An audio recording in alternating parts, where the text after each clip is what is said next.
Hi, I'm Ben of Mixup YouTube here to do a movie review on Thor Ragnarok. It's been a week since I saw that movie. I saw it last Sunday and and today is Sunday, so it's been a whole week. I've been planning to do this movie review, but I forgot to get around doing it. But I'm finally gonna do it. Thor Ragnarok.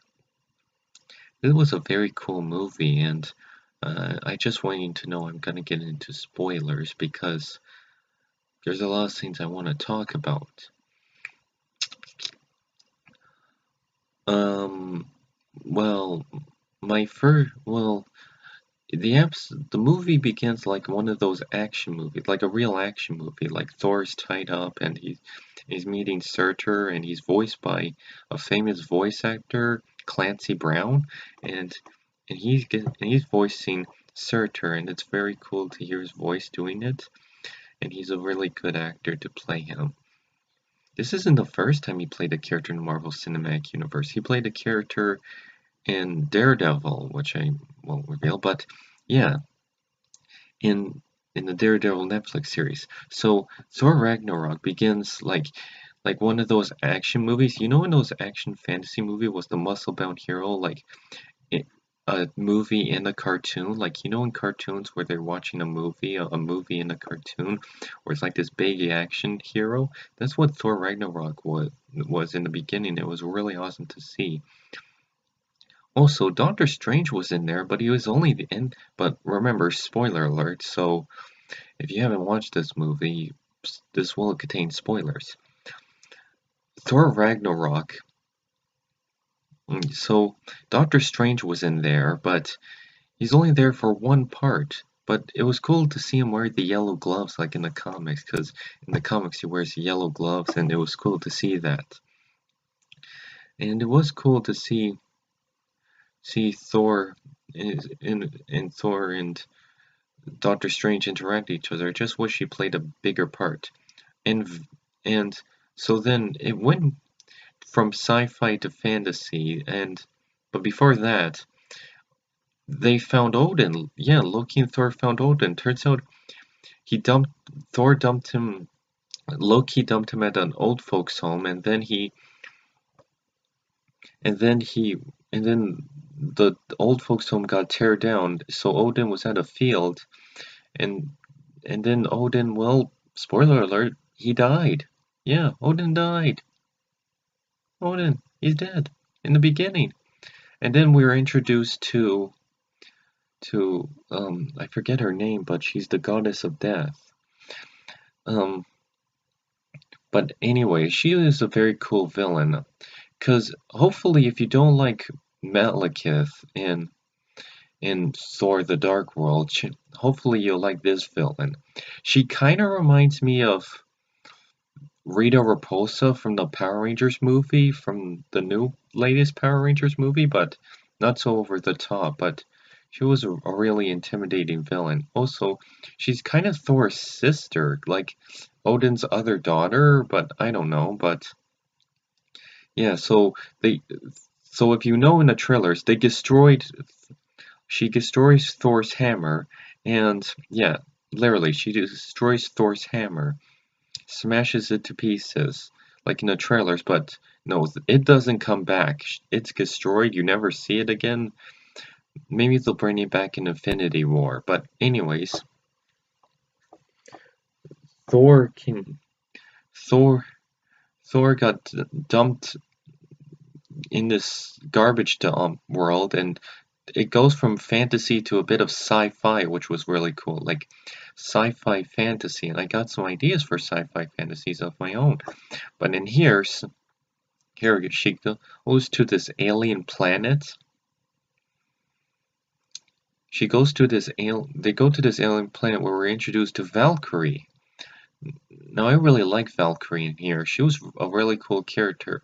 My only nitpick is not to sound racist, but in the comics she's white Caucasian blonde and she has these metal plates on her breast. But here she doesn't have. She wears like a black suit, no metal plates, and she's played by an African American actress. But that's okay. I shouldn't let people think I'm racist. But anyways, she turns out she's not named Valkyrie. She is a Valkyrie. Like she's with the elite warriors called Valkyrie, and she had a teammate who was white Caucasian blonde. So that might have been that Valkyrie from the comics, and this is a totally different Valkyrie. But anyways, she was a really cool character. Also, Hulk's in here, and it's kind of inspired by World War Hulk with the helmet and the body armor. And Hulk gets more dialogue because in the movies, Hulk is in there for smashing and fighting, and he doesn't get enough dialogue. He just goes, "Roar, Hulk smash!" But here he gets some dialogue like in the cartoon, so it's good to see that. Also, he's been Hulk for 2 years, and he's never been Bruce Banner. And the last time he was mentioned was at Age of Ultron, and he's like, did we say the day is Ultron destroyed? Yeah, so he hasn't missed anything, like Civil War, he's been gone for a long time, like, and yeah, it's literally been 2 years, because 2 years ago was Age of Ultron. But yeah, anyways, they team up with Valkyrie, and I'm just gonna call her Valkyrie anyways, and she is Valkyrie. Valkyrie or Hulk teams up and tries to get away from Grandmaster. Now I know Grandmaster. I seen him in an old Fantastic Four show from the early 2000s. Around the mid 2000s, there was this Fantastic Four cartoon show that I really like watching. Does anyone remember that? It came out in the mid 2000s, but it's called Greatest Heroes or something, Fantastic Four, but anyways, I was introduced to Grandmaster, and I seen him in the Guardians of the Galaxy cartoon and the Ultimate Spider-Man cartoon, and he has blues, and I draw the character on my computer, but I have this little hobby of drawing characters, but he has blue Grandmaster in the comics. He wears like a yellow robe with blue skin. Yeah, blue skin with a yellow robe, but here he has white Caucasian skin with a blue mark on his chin, and a blue robe with some yellow in it. Yeah, he's not the Grandmaster I knew from the cartoons I watched, but he's played by Jeff Goldblum. Yeah, I'm Jeff Goldblum. Now, if you watch those cartoons I watched, like Ultimate Spider-Man or the Fantastic Four show that I mentioned, if you know Grandmaster from there, and if you know him from the comics, you probably might understand that I was a bit surprised that really Jeff Goldblum's gonna play him. They have nothing in common, but yeah, I didn't know how to feel about that. But anyways, after Jeff Goldblum, they defeated Grandmaster Jeff Goldblum and stole his ship, and then they went to Asgard to defeat. And Loki was in there, and there's this funny part where Thor gets beaten up kind of the same way as Loki was in the Avengers, and Loki's like, "Ha! Now you know how it feels." So then they ran. So then, but later they stole the ship, and then they went to Asgard and freed its people. And here's something that really surprised me: out of all the three Marvel movies, and oh my, like Odin had a dream Thor had a dream sequence with Odin, and it's like a vision, and he says, Asgard is his people. Anywhere can be Asgard. This could be Asgard. So they had to defeat evil villain lady, the goddess of death, by bringing back Surtur back from the dead because he was a skull, and they used the fire of life thing. Also, the Infinity Gauntlet made a cameo because if you know from the first movie, it made a cameo, and you've probably seen references. Says the goddess of death knocks it down, and she's like, "This is a fake." It kind of makes sense. I mean, how can the Infinity Gauntlet be there where Thanos is assembling it together? But anyways, they Loki brings Surtur back so they can stop the goddess of death. The goddess of death dies.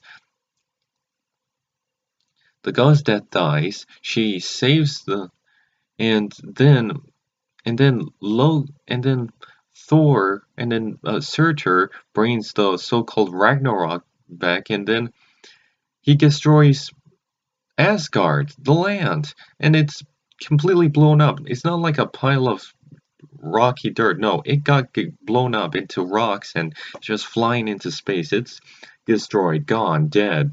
Boom. No more Asgard. It's dead. It's gone. And even the blue character, Krog, I think his name is, who's kind of like an alien version of a blue alien version of the Thing from Fantastic Four, but yeah, there's actually versions of him orange. I guess they didn't want to make him, I guess they made him blue so they won't confuse him for the Thing, but anyways. They save the day.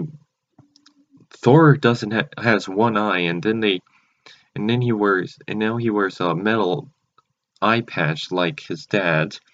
And then at the after end credits, there's a spaceship flying by the new Asgard with all its people on a spaceship, and then it saves the day. Then the spaceship comes for building up. It says on the end credits that Thor will return in Avengers: Infinity War, and then and then spy. And then at the end credit scenes, the Grandmaster is done with all these garbage people, savages, and Grandmaster's like, "You won!" For some reason. But anyways, that was Thor Ragnarok. I hope you enjoyed it like I did. It's a really great Thor movie, so I hope you enjoyed it. I'm Ben of Mixup YouTube, and you'll probably see some new videos.